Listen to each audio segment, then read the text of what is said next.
right? Mm-hmm. So first you have to quiet the mind in order to see what's beyond the mind. Mm-hmm. So it's yoga's chitta vritti nirodha. So yoga is the cessation of the fluctuations of the mind. Mm-hmm. Tada drashtuhu svarupe avushnanam. So that the soul can be revealed. Yeah. And at this moment of yoga, there is no confusion about who you really are. At all other times, there's confusion. So Mm-hmm. whenever the mind is working, we're always can get confused about who we really are. It's only when the mind is quiet that we can see through and see, oh, there's something else, and in Patanjali's Yoga Sutra, he calls it the drashta, the seer. So the seer within, elsewhere called Atman or Purusha. But I love that, the seer. And I think that's why I like the yogis and the shamans, is because they're usually people of very few words. It's all about learning through direct experience. And so you need to find a good teacher in order to show you how to practice yoga so that you can have the experience. You don't go to them and ask them about the secret of life or the answer to the mystery. They just say, well, do this and let me know what you find. And I think it's a lot with the good shaman. They're not going to be the ones leading the webinars and doing the talking tours. They're the guys who are just so chill and at peace with themselves that they don't have a lot to say. Because when you get down to it, I don't think there is a lot to say. We love to make things way more complicated than they are. And we like to try to define things that are undefinable, and that keeps us like chasing our tails, like dogs in the yard.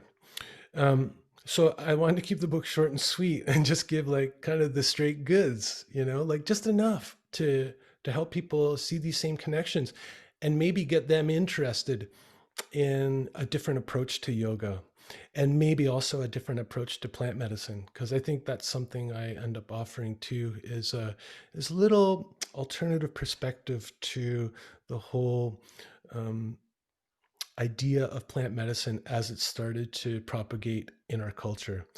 And I see a lot of similarity to what happened with the commercialization and popularization of yoga in the West, which happened, from like 1970s into the 90s. And then there was this huge boom where yoga studios cropped up on every block, uh, every corner that wasn't occupied by a Starbucks. There was a yoga studio.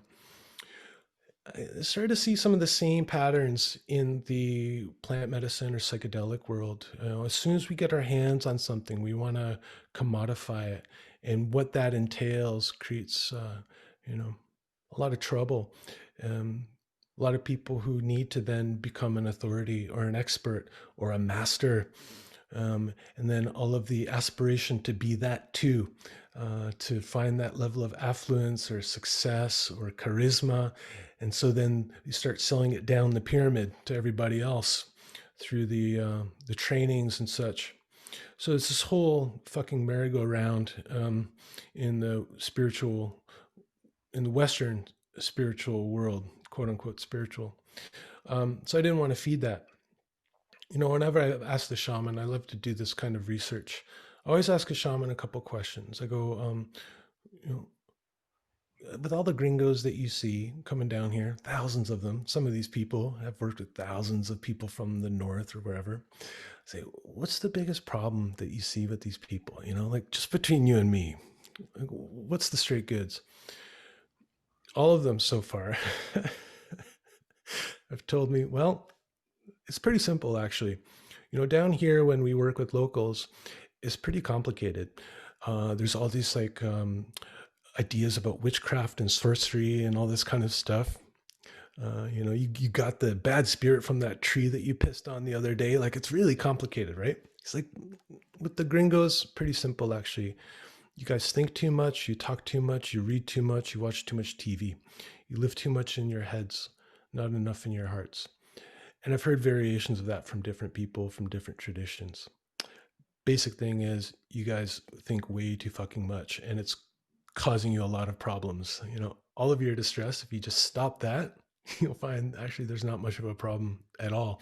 Or at least you get a lot of clarity on how to solve the real problems in your life, like how to keep a roof over your head and feed your dog and things like that, you know? But